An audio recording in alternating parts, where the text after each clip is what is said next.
Yo! Bon, cette vidéo, je vous en avais parlé depuis longtemps. Ça n'excitait pas les foules, mais je vous avais dit que je ferais un petit hors-série sur une série de mon enfance, désolé pour la répétition, qui s'appelle Eerie Indiana, que vous avez peut-être connue sous le nom Marshall et Simon en France. C'est une série qui avait été créée en 91 aux États-Unis sur la chaîne NBC par Carl Schaeffer et José Rivera, deux réalisateurs scénaristes pas ultra connus. Alors celui qui est un peu plus connu, c'est José Rivera, qui a fait deux trois trucs quand même un peu mainstream. Il a été scénariste de l'adaptation de Sur la route de Kerouac. Il a bossé aussi sur la série Arnold et Willy, qui est plus connue que celle dont on va parler aujourd'hui. Mais c'est pas, voilà, ni l'un ni l'autre ne sont des stars. Cette série, c'est donc 91, début des années 90. Les séries pour enfants, il y en avait plein. On commençait à être dans l'ère chair de poule. On était aux États-Unis, c'était l'arrivée un peu de ce courant-là d'horreur pour enfants. Et Eerie Indiana s'inscrit là-dedans. 2 ans avant, il y avait eu aussi, pas du tout pour enfants, Twin Peaks de David Lynch et Mark Frost, qui est une série qui aura, à mon avis, un impact sur celle dont on va parler aujourd'hui. Et dernier nom, pour vous préciser l'intro avant de parler exactement d'Erie Indiana, il y a Joe Dante.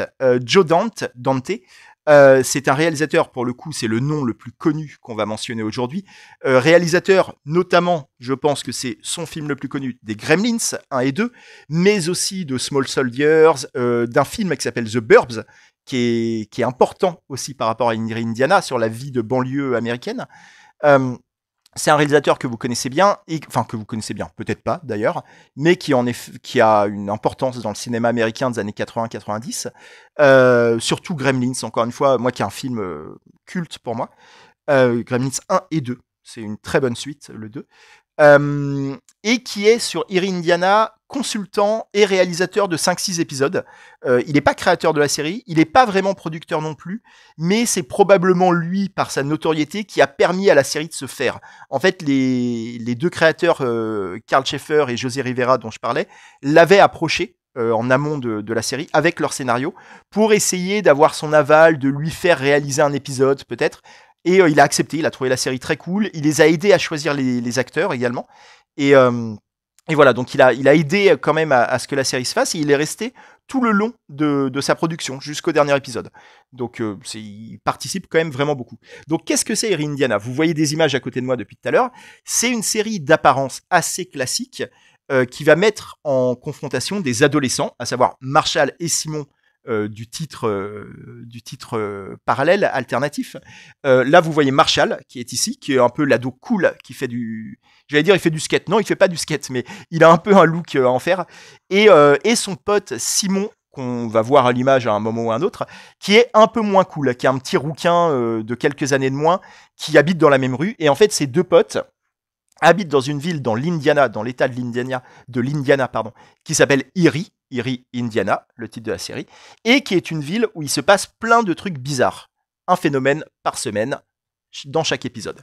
Et personne ne semble vraiment s'en rendre compte. Tous les épisodes commencent par une voix off de Marshall, qu'on voit là chez le dentiste actuellement, et qui nous explique... Ah non, c'est pas Marshall, c'est un autre ado. Qui nous explique à chaque début d'épisode que Eerie a l'air d'être le centre de la weirdness mondiale. Il a fait des études et c'est un genre de triangle des Bermudes urbain où toutes les énergies paranormales se sont regroupées. Et donc, il se passe des trucs tout le temps, mais personne n'y fait vraiment gaffe. Tout le monde vit une vie très ordinaire de banlieue américaine, comme s'il se passait rien, alors qu'il se passe des trucs bizarres, et qu'il y a un vrai truc dans cette série, dans la manière dont c'est écrit, dans la manière dont c'est réalisé, où chaque action du quotidien prend un tour étrange. Là, vous voyez, c'est un rendez-vous chez le dentiste. Vous voyez la gueule du dentiste, qui a un second couteau très connu, dont je ne connais pas le nom là tout de suite, mais du cinéma qu'on a vu dans pas mal de films, notamment de genre de l'époque. Et vous voyez la tête du dentiste, vous voyez comment ça se passe, le rendez-vous. Il y a un truc paranormal en fait dans ce qui se passe. Et c'est comme ça pour tout. La moindre course au supermarché prend des allures de quête mystique. Il y a tout ça dans Eerie Indiana, et donc on va suivre Marshall et Simon faire des enquêtes, essayer de réunir des preuves. C'est leur obsession. Ils veulent contacter les médias, avertir le gouvernement qu'il se passe des trucs bizarres à Erie Indiana, et donc ils cherchent des preuves. Chaque épisode va être l'occasion pour les scénaristes, les réalisateurs, de mettre en place des idées très étranges. Là, je vous ai mis le premier épisode, qui est le deuxième de la série, le premier épisode que j'ai vu dans ma vie. Je vais revenir comment j'ai découvert cette série lors d'une diffusion française, qui est un épisode qui tourne autour de ce gamin-là, que vous voyez, celui-là, qui a un appareil dentaire qui lui permet, pour une raison de captation d'ondes radio, qui lui permet de comprendre le langage des chiens. C'est-à-dire quand les chiens aboient, il arrive à traduire ça en langage humain. Et il se rend compte que les chiens d'Erie, de leur petite ville, ont un complot pour dominer le monde et sont en fait dangereux. Et donc, avec Marshall et Simon, là vous voyez Simon, c'est lui Simon, le petit rouquin, ils vont essayer de contrecarrer le complot des chiens. Et c'est un épisode très étrange. Donc déjà, l'idée de parler avec des chiens et que les chiens soient méchants. Donc c'est un peu le contre-pied des films à la Beethoven, vous voyez, des films avec les animaux gentils. Là, ils sont méchants, les animaux. Là, vous voyez le triangle des Bermudes dont je parlais, avec la carte d'Erie. C'est déjà un contre-pied aux séries pour jeunes de l'époque. C'est une série qui est pas inoffensive, qui est bizarre, qui met mal à l'aise. Et par exemple, cet épisode-là que je vous ai mis en fond volontairement, va se terminer très mal pour le personnage qui va se faire manger par les chiens, en fait. Ça va se terminer comme ça. Donc, et il y aura pas tellement d'autres résolutions. Ça se termine sur il est mort, et le lendemain, Marshall va trouver son appareil dentaire autour du cou d'un chien, comme un collier. Et fin de l'épisode. Faites ce que vous voulez avec ça. Moi, j'avais 10 ans, genre, quand j'ai vu ça. Donc, ça fait un effet un peu bizarre sur les gamins. Il y a un truc même dans l'écriture des épisodes, souvent, il n'y a pas de résolution. Il n'y a jamais l'explication des phénomènes paranormaux. C'est toujours à prendre. Il y a un côté, une approche, en fait, si on se réfère à des courants littéraires, il y a une approche un peu merveilleux. C'est-à-dire que le paranormal est. Et il va falloir l'accepter. C'est pas un bug qu'il va falloir résoudre. C'est comme ça que Marshall et Simon voient les choses. Mais en fait, on comprend que c'est la nature même de cette ville. Et que on va rien pouvoir y faire, en fait. Il va falloir apprendre à vivre avec. Et parfois, on n'aura pas les réponses. On comprendra pas pourquoi il y a le paranormal. On comprendra pas pourquoi les chiens complotent contre les humains. Il faut accepter que c'est comme ça.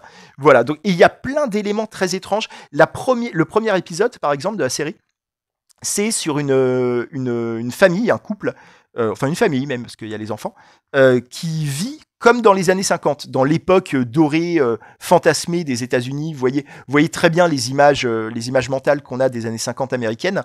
Vous savez, la femme avec la robe, le ruban dans les cheveux, tout ça. Et ils ont l'air bloqués à cette époque-là. Et en fait, on se rend compte qu'ils sont réellement et qu'ils dorment tous les soirs dans des boîtes Tupperware géantes qui leur permettent de rester pour toujours frais. Foreverware, ça s'appelle, et c'est comme Tupperware, ça permet de conserver les aliments au frais, et là, ça conserve les humains au frais. Et donc, ça se moque à la fois du fantasme américain des années 50 et tout, mais aussi de la vente de Tupperware, parce que la femme de la famille, l'épouse, passe de domicile en domicile pour essayer de vendre ses boîtes. Donc il y a tout un truc sur la petite bourgeoisie, un peu les valeurs petites bourgeoises des États-Unis. Il y a beaucoup d'épisodes étonnamment anticapitalistes. Il y a beaucoup d'épisodes sur l'argent, sur le rapport à l'argent. Il y a un épisode avec un distributeur automatique de billets qui devient, c'est pas hanté, mais en fait c'est un truc pré-IA qui prend conscience de lui-même et qui décide d'être très généreux avec les clients pour acheter leur amitié. Il y a d'autres épisodes sur vraiment. Il y a un épisode qui est une métaphore très claire. C'est pas du tout le plus subtil de la série, mais il est cool.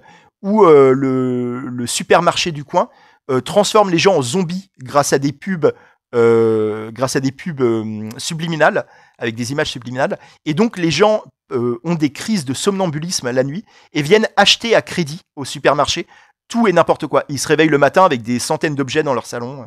Donc voilà, c'est une série qui critique beaucoup ces trucs-là, mais qui le fait de manière très bizarre. Et comme je vous disais, c'est un terme qui est utilisé dans la série, Marshall considère Erie Indiana comme the World Center of Weirdness, le centre mondial de l'étrangeté.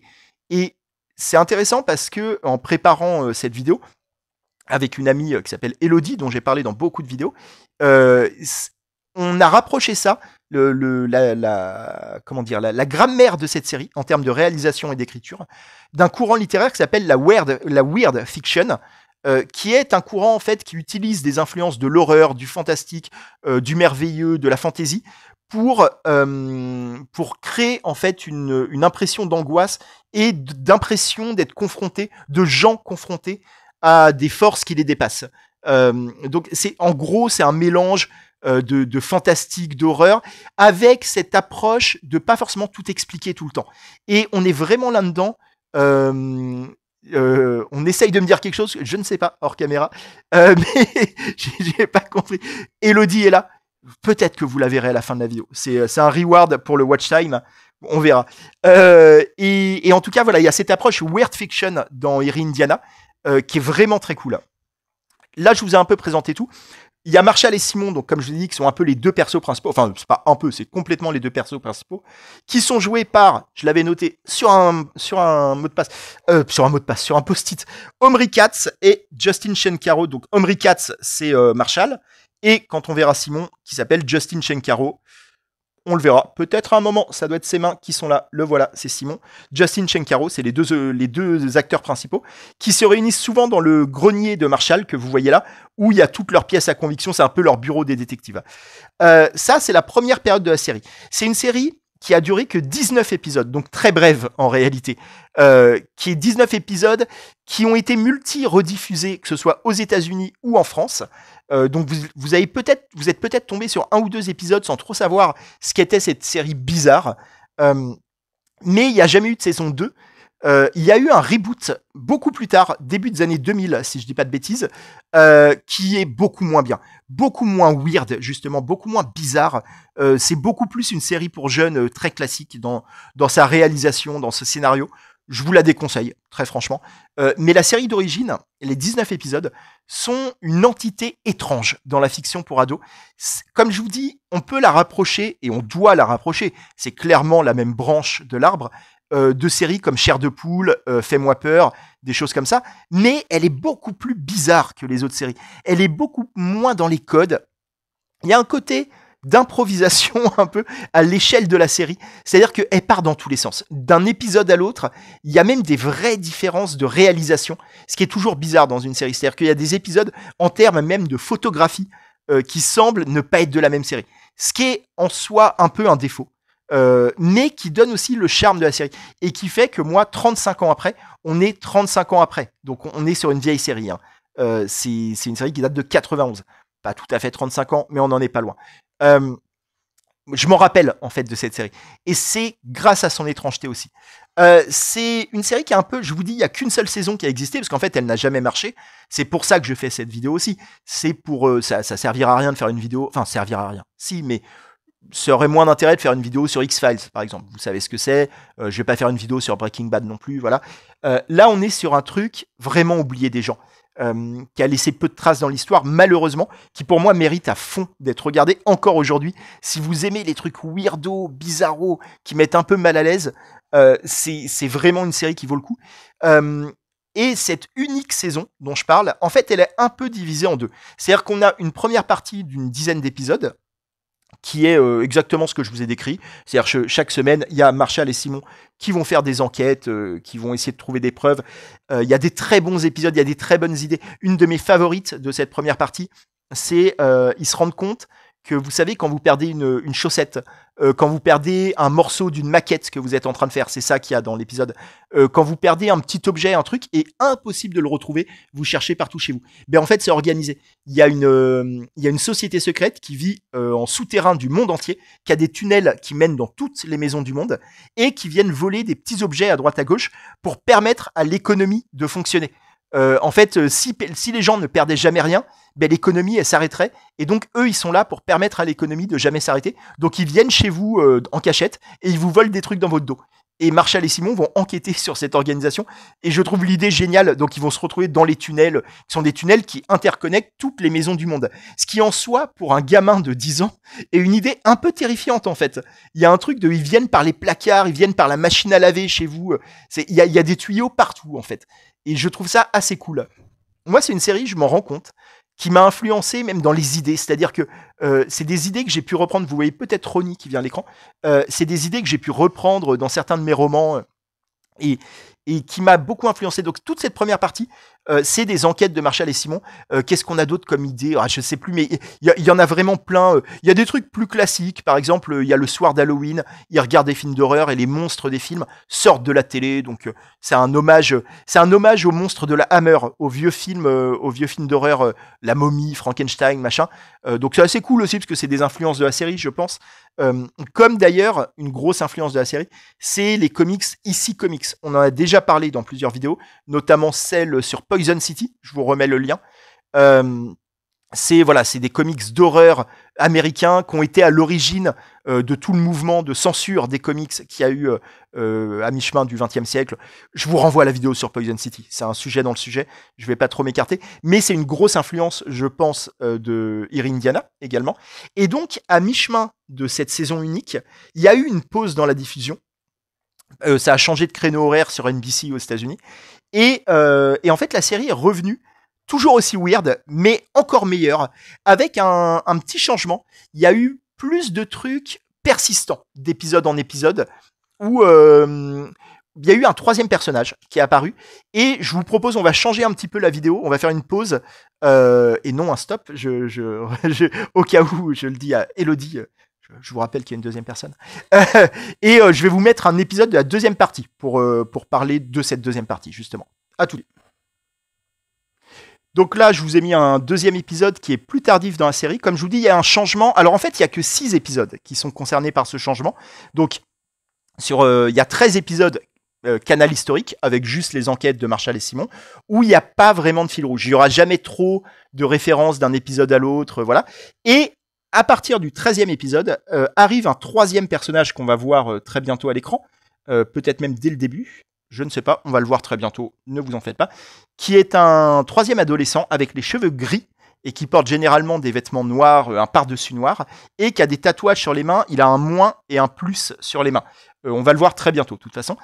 Et qui devient, c'est un peu le Vegeta de la série. C'est-à-dire que ça devient un allié, mais un allié méchant auquel on ne peut pas vraiment faire confiance. Et ça redonne un deuxième souffle à la série, surtout qu'il y a tout un mystère autour de ce mec qui s'appelle Dash X, qui a un surnom, parce qu'en fait, il ne connaît pas son vrai nom. Dash, ça veut dire trait d'union, en fait, en anglais. Et X, c'est X. Et donc, son plus et moins, il en a fait un trait d'union, un X. C'est un surnom très bancal, dont les gens se foutent de sa gueule, au sujet duquel les gens se foutent de sa gueule dans la série. Mais voilà, et ça devient un perso qui va créer un petit fil rouge dans la série, sur les 6 épisodes de fin, où on va s'interroger. Il est très charismatique, un peu plus que Marshall et Simon. Il lui vole un peu la vedette, et même dans les réactions du public à l'époque, c'était devenu un peu le perso. Il est beaucoup plus charismatique que les autres. Donc c'était un peu celui qui plaisait au public. Et justement, la série va jouer là-dessus. Je vais vous expliquer comment à la fin. Et c'est là, vous voyez John Astin également, je vais revenir là-dessus, qui apparaît dans la deuxième partie de la série également, à partir de l'épisode 13. Qui, en fait, dans la série, depuis le début, dans Erie Indiana, il y a un magasin qui s'appelle le World of Stuff, qui est l'espèce de supérette de la ville qui vend tout. Qui vend de l'alimentaire, mais des livres aussi, des cerfs-volants, des milkshakes, il y a une partie bar, ça vend tout et n'importe quoi. Et voilà, Dash X avec ses cheveux gris que vous voyez là. Et pendant les 13 premiers épisodes, c'était tenu par un monsieur Ratkins, je crois, qui était joué par un acteur quelconque. Et à partir de l'épisode 13, en fait, on apprend que ce vendeur, en fait, avait enfermé le véritable propriétaire de la boutique dans le sous-sol, et le véritable propriétaire est joué par l'acteur John Astin qu'on va revoir avec la moustache, qui est connu pour avoir joué Gomez Adams dans La Famille Adams, la série télé. Donc c'est l'acteur le plus connu de la série, je pense. Et qui donc était le véritable propriétaire de la boutique, enfermé dans le sous-sol, et qui remplace l'acteur, parce que maintenant il a été libéré du sous-sol, à partir de l'épisode 13. Donc c'est un truc très classique dans les séries, c'est qu'en gros il y a eu un changement d'acteur, tout simplement, pour mettre un acteur plus connu, peut-être relancer un peu commercialement la série, mais ils ont justifié ça scénaristiquement. Donc ça fait partie aussi du weird de la série, c'est-à-dire que même les trucs méta autour de la série sont justifiés par l'écriture, quoi. Donc c'est un peu rigolo, moi c'est un détail que j'aime bien. Et donc à partir de l'épisode 13, ils ont essayé de redonner un souffle à la série. C'est réussi d'un point de vue artistique pour moi. Il y a des vraies nouveautés scénaristiques et de réal dans la deuxième partie, dans les 6 derniers épisodes, mais ça n'a pas suffi. La série a continué à rester très confidentielle, à plaire aux gens qui la regardaient. Les gens, si vous tapez Indiana sur Internet, que vous allez voir les avis des gens, les gens adorent cette série en fait. Ceux qui la connaissent la kiffent. C'est un souvenir d'enfance pour plein de gens, mais on n'est pas très nombreux en fait à l'avoir regardé à l'époque, et encore moins nombreux à s'en souvenir aujourd'hui, quoi. Donc c'est quand même, il y a un côté Madeleine pour les fans de cette série, mais c'est une Madeleine très forte, et c'est un peu pour ça que je voulais en parler aussi, parce que c'est une série qui mérite vraiment d'être regardée. Moi, je l'avais découvert totalement par hasard sur un quelconque France 2, France 3. Est-ce que ça passait dans les minicums? Je sais plus. C'est cette période-là, vous voyez, début des années 90, dans une émission pour enfants. Ça a été multi-rediffusé derrière, mais toujours à la sauvette, quoi. Jamais les épisodes n'étaient pas dans l'ordre. C'était parfois, il y avait à la suite des épisodes ultra écartés dans la série. Enfin, c'était le bordel. C'était une série bouche-trou, je pense, pour les chaînes télé qui s'en servaient quand ils n'avaient pas d'autres trucs à diffuser, quoi. Et c'est un peu dommage. Aujourd'hui, si vous voulez vous intéresser à cette série qui est vraiment qualitative en fait, en termes de réal, de scénario, de jeu d'acteurs, il y a plein de trucs, il y a plein de bonnes idées. C'est très inégal d'un épisode à l'autre. Comme je vous dis, il y a des épisodes où les idées vraiment se valent pas. Il y a des trucs beaucoup plus classiques. Il y a des trucs en termes de réal un peu chiants.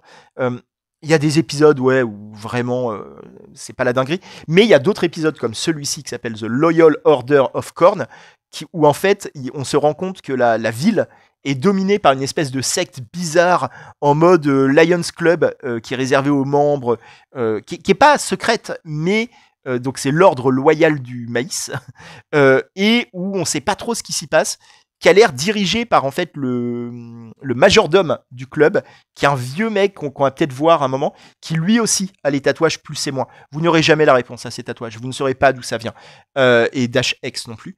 Mais il y a tout un mystère autour de ça. C'est un très très bon épisode, celui-là, c'est un de mes favoris. Il laisse une impression d'étrangeté à la fin, parce que il va se passer des choses quand même. Il y aura des micro débuts de réponse à certains trucs, mais ils sont tellement petits et ils ouvrent tellement de nouvelles questions. Le bout de réponse que la série vous donne vous pose 15 questions de plus. Et donc, il y a une impression d'étrangeté. Moi, je l'avais vu, j'avais, je sais pas, 10 ans. Il m'a hanté cet épisode. Alors qu'il fait pas peur, c'est pas de l'horreur, hein, Indiana. Vous allez jamais avoir peur devant Indiana, mais vous allez être mal à l'aise par moments. Où ça va vous laisser avec un sentiment d'inconfort, d'incomplétude, qui est très étrange pour une série enfant. C'est du weird, justement. C'est ce qu'on disait sur le weird. C'est un truc de créer un malaise, mais qui est un malaise très agréable et qui est très volontaire de la part des créateurs. Hein. C'est pas une erreur de leur part. Vous voyez, avec ces chapeaux maïs qui sont à la fois rigolos et en même temps c'est bizarre de voir les parents des personnages, de voir les responsables de la ville, le maire, donc là John Astin, le commerçant principal de la ville, qui est un mec plus puissant qu'il n'y paraît. On se rend compte qu'il tire des ficelles à droite à gauche, avec des chapeaux bizarres et rentrer dans cette pièce où on ne sait pas ce qu'il y a derrière la pièce. Et ils ont l'air de plus être eux-mêmes, ils ont oublié des choses. Voilà, il y aura des réponses dans l'épisode, mais tout a l'air étrange. Et donc, ouais, cette série a plein de qualités. Il y a l'épisode final, dont je vais un petit peu vous parler sans vous le montrer, qui s'appelle Reality Takes Holidays, la réalité prend des vacances, où, donc c'est le tout dernier épisode de la série, qui a été écrit. En termes d'ordre officiel, il en reste un derrière, mais qui en fait est un vieil épisode qu'ils ont rajouté à la fin, à mon avis, pour rallonger la sauce, avoir juste une semaine de plus à passer.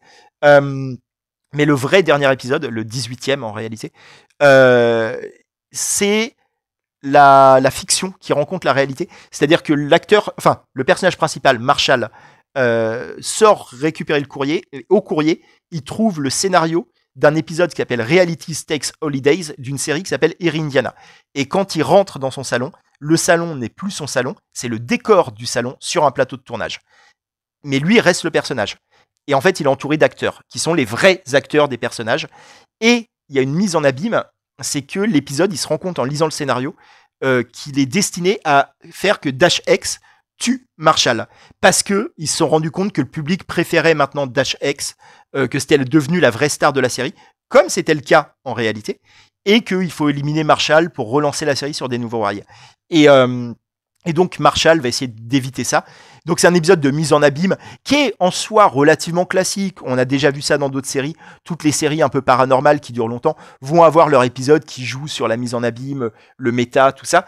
Mais là c'est très bien fait et on reste, en fait là où ça marche, c'est qu'on reste dans un scénario du début à la fin. C'est quand même Marshall le personnage, c'est pas l'acteur. Donc il y a un truc il est en danger de mort en fait. Ça fonctionne très bien et puis c'est une fin de série, on sait, les créateurs de la série, Karl Schaeffer et José Rivera, savaient que c'était la fin de la série, donc ils terminent sur une pirouette qui ne va rien résoudre en termes des questions que pose le scénario depuis le début, mais qui est une forme d'au revoir, qui est un épisode un peu spécial, un peu méta. Le méta, on est en 92, hein, donc il n'y avait pas encore la mode du méta. C'était quand même, ça restait un truc qui était quand même pas si normal à faire. C'était pas autant une figure imposée qu'aujourd'hui. Vous voyez les tatouages là dont je parlais. Et nouvelle interaction de coulisses. Et voilà. Donc j'avais envie de parler de tout ça, de vous donner envie de le découvrir. Encore une fois, je veux pas vous survendre le truc. C'est-à-dire que c'est pas la meilleure série de l'histoire. C'est pas un truc qui va vous marquer à mort et tout. Surtout si vous l'avez pas découvert enfant. Moi, c'est vraiment un truc dont je parle souvent en fait avec les gens, mais parce que je l'ai vu au bon âge. Je l'ai vu à l'âge cible entre guillemets. J'ai postillonné, ça a dû se voir à l'image. C'est comme ça, c'est la vie. Vous connaissez. Je pourrais couper, je vais pas le faire. et donc voilà. Si vous avez envie de revoir la série, je reviens avant mes postillons. Si vous avez envie de revoir la série, sachez qu'elle est sur YouTube en intégralité en français sous le nom Marshall et Simon, son nom alternatif. Alors c'est illégal, mais en même temps, il n'y a pas vraiment d'ayant droit parce qu'en France, il n'y a pas d'édition DVD. Ce n'est pas sur les plateformes de streaming en France. Donc, si vous voulez la voir, pourquoi pas, hein, elle y est. Plutôt bonne qualité. Alors, c'est une série des années 90, donc l'image, elle est pas. Même là, vous voyez, c'est pas de l'image HD. Mais ça n'existe pas en HD tout simplement. Donc la qualité sur YouTube est ok. Sinon, il y a, il est là. Il y a un coffret DVD qui existe. Il y a plusieurs éditions du coffret DVD qui est très peu cher. J'ai dû acheter ça 15-20$, un truc comme ça. Vous pouvez le trouver sur Amazon, eBay, tout ça. 3 DVD. Le coffret vaut ce qu'il vaut. Il y a pas de bonus. Hein. Il y a rien. Il y a un petit livret qui est gentillet avec un petit dessin d'époque, une carte de la ville. Voilà, il y a ce DVD. Ce qui existe d'autre, je fais un peu la recension des objets Air Indiana. Il y a eu, à l'occasion d'une rediffusion, c'est pas un truc d'époque, enfin c'est d'époque, mais pas 91-92. Je vais vous donner la date exacte. Ça a été publié en... Petit moment de silence. En 97, voilà. Donc ça devait être lors d'une rediffusion sur NBC ou sur un autre canal, je ne sais pas. Il y a eu une série de romans Air Indiana. Il y en a une quinzaine quand même. Qui ont été écrits par différents auteurs. Je les ai pas tous. Il y a du Robert James, Mike Ford, John Peel. C'est pas le John Peel, hein, je pense. Encore John Peel, encore Mike Ford. Voilà, différents auteurs que je ne connais pas spécialement, qui sont donc du produit dérivé, comme il y avait souvent à l'époque. J'ai l'impression qu'il y a un peu moins ça aujourd'hui, mais je me trompe peut-être. Qui sont donc des épisodes supplémentaires en roman à la série, qui sont pas trop mal en réalité. Alors, c'est pas de la grande littérature, encore une fois, je veux pas vous survendre le truc, mais c'est des produits dérivés plutôt de qualité qui sont assez fanservice, mais d'une manière positive, dans le sens où on sent que les auteurs ont vu la série. Il y a des références à des épisodes précis de la série, ce qui est pas, ça semble un minimum qu'un auteur d'un livre ait vu la série dont c'est tiré, mais en fait, dans le monde de la novélisation, je vous jure que c'est pas gagné d'avance. Là, je sais pas, il y a un truc, je les sens un petit peu sincères en fait, ces romans. Je sens que leurs auteurs ont dû prendre un peu de plaisir à les écrire. Il y a des dialogues rigolos, les personnages sont très respectés, et c'est cohérent avec la série parce que ça se passe après. Il y a le personnage de Dash X, il y a, comme je vous dis, des références à des épisodes de la série télé et tout. Donc ils s'intègrent à la cohérence interne de la série télé. C'est plutôt sympa. C'est des romans que vous pouvez trouver sur internet si ça vous intéresse. Pour la plupart, pas trop cher, à part certains. On en a déjà parlé, les livres d'occasion, c'est pareil pour les mangas. Il y a un truc d'algorithme avec les prix qui est complètement hasardeux. En fait, il suffit que, vous savez, sur eBay ou sur Amazon, qu'il y ait un livre en vente d'occasion et que ce soit le seul pour que presque automatiquement les vendeurs professionnels ajustent les prix avec des algorithmes automatiques, hein, et les mettent très cher. Pas du tout parce qu'ils sont recherchés, mais parce qu'il y en a qu'un en vente. Et donc, il va se retrouver à 60 $. Donc, ça ne vaut absolument pas ça. Moi, ceux que j'ai, je les ai achetés 60 centimes, en fait. C'est ça que ça vaut. C'est du livre d'occasion, pas du tout recherché, voilà. Mais plutôt sympa. C'est à peu près tout ce qui existe d'Ear Indiana. Il y a vraiment pas grand-chose. C'est une série qui a duré peu de temps, qui n'a pas marqué grand monde. Comme je vous dis, il y a eu une tentative de reboot au début des années 2000, qui est vraiment, j'en parle à peine, parce qu'en fait, c'est beaucoup moins bien. On est sur un truc beaucoup plus classique, donc je n'évoque même pas tant que ça. Ça s'appelle Ear Indiana Another Dimension. C'est avec d'autres acteurs, voilà. Ça reprend le thème de la petite ville et des deux ados qui font des enquêtes, mais c'est tout. C'est à peu près tout sur Ear Indiana. Comme je vous dis, le thème, vous l'avez compris, c'est cette idée d'une petite ville qui est d'apparence normale, mais dans laquelle il se passe plein de trucs. C'est un thème qui a beaucoup été traité en fiction, que moi j'aime énormément. On en a déjà parlé en manga.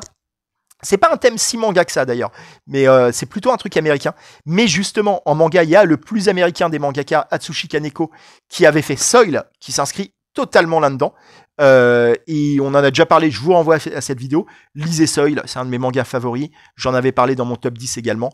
Et on est complètement là-dedans, dans la petite ville, phénomènes paranormaux, petite ville bien sous tout rapport, mais où en fait, quand on gratte, il y a des trucs très étranges qui s'y passent. Donc, je vous conseille Soil dans le même genre. Je vous conseille également autre chose dont on a déjà parlé beaucoup, à savoir l'œuvre de Stephen King, qui a beaucoup fait ça, la petite ville dans laquelle il se passe plein de trucs. Je pourrais vous conseiller plein de ses romans. Je pourrais vous conseiller ça, qui est peut-être son meilleur roman selon moi, qui est un de mes romans favoris ever. Mais histoire de vous parler d'autres choses dont j'avais pas parlé dans ma vidéo sur Stephen King, je peux vous parler de Bazar, qui est un très bon roman aussi, qui est assez connu, hein, c'est un de ses romans connus, vous le connaissez peut-être, sur une boutique qui vend des objets. Alors les objets en eux-mêmes sont pas maudits, mais le vendeur est très bizarre. Et la simple présence de ce vendeur dans la ville va faire complètement vriller cette petite ville, Castle Rock, qui est une ville classique chez Stephen King, dans laquelle se passent beaucoup de ses romans. Et voilà, et c'est un peu la fin de Castle Rock, ce roman-là. Et c'est un très chouette roman. Voilà, je l'ai peut-être un peu mal résumé, mais c'est un très chouette roman de Stephen King. Et sinon, il y a une autre série télé que vous connaissez probablement beaucoup plus que Ear Indiana, qui date à peu près de la même période et qui, comme je disais au tout début de la vidéo, a à mon avis beaucoup influencé la création, l'existence même d'Ear Indiana. C'est Twin Peaks de David Lynch et Mark Frost, regretté David Lynch depuis peu, et qui est une excellente série. Les 2 premières saisons en tout cas, je suis beaucoup plus réservé sur la saison 3 qui a eu lieu des années plus tard, mais en tout cas les 2 premières saisons, ça fait partie des meilleures séries de l'histoire des séries télé en fait. Et on est à 100% dans cette grammaire, ce genre, ce sous-genre du weird, si je puis dire, de la petite ville américaine dans laquelle il se passe 1 million de trucs trop bizarres. Et je trouve, en fait, je vais conclure là-dessus, que Ear Indiana se rapproche énormément d'un Twin Peaks pour enfants. C'est vraiment ça, cette série-là. Il y a la même sensation d'étrangeté, la même volonté très lynchienne de ne pas expliquer les choses, de te laisser avec tes questions, voire de t'en rajouter au fur et à mesure. Il y a les mêmes trucs de réal un peu bizarres. Dans Ear Indiana, il y a beaucoup d'épisodes qui ont ce truc que Lynch fait beaucoup, et notamment faisait beaucoup dans Twin Peaks, c'est de mettre des trucs bizarros au second plan. Des trucs trop coloré, trop animé au second plan, ce qu'un autre réal se ferait pas parce que ça distrait l'attention. Et ils font beaucoup ça dans Ear Indiana, des trucs qui n'ont aucun rapport avec l'intrigue, hein, je veux dire. C'est pas des détails qui vont nous expliquer des choses. Dans Twin Peaks, il y a beaucoup ça aussi, de détails bizarres. Vous savez, il y a un épisode, pour ceux qui ont vu Twin Peaks, où il y a une fanfare à l'hôtel qui a rien à foutre là, ça distrait tout l'épisode, mais ça fait aussi l'étrangeté de la série. Et donc, il y a un vrai lien de filiation. Ear Indiana, c'est un peu la version pour enfants de Twin Peaks. C'est pas la même histoire, c'est pas la même ville, tout ça, mais ça ressemble beaucoup. Voilà, c'est pour ça que je faisais cette vidéo. Je vous remercie de l'avoir regardé en entier. C'est un peu différent d'habitude, on n'a pas du tout parlé manga ou très peu. Mais j'espère que ça vous a intéressé. C'est pas la première vidéo non manga qu'on fait. Je vous remercie Dites-moi en commentaire si vous connaissiez Erin Indiana. Ça, ce serait marrant. S'il y a des gens qui connaissaient, qui avaient un peu oublié, parce que c'est une série, aujourd'hui, personne n'en parle jamais. Donc, est-ce que ça vous a ravivé des souvenirs d'enfance ou quoi? N'hésitez pas, je réponds en commentaire comme d'hab. Merci à tous d'avoir regardé. Est-ce qu'on se fait un featuring? Est-ce que Elodie veut montrer sa tête? J'avais une réalisatrice aujourd'hui. Cadeau pour le Watchtime, Elodie et Ronnie. Voilà, vous voyez que mon appart est en bordel, ça a été toute une histoire de filmer cette vidéo avec la télé, tout ça. J'espère que c'était pas trop naze. Et puis, je vous dis à bientôt, à la semaine prochaine peut-être pour une vidéo manga. Et en tout cas, à bientôt, quoi qu'il en soit. Merci à tous. Ciao!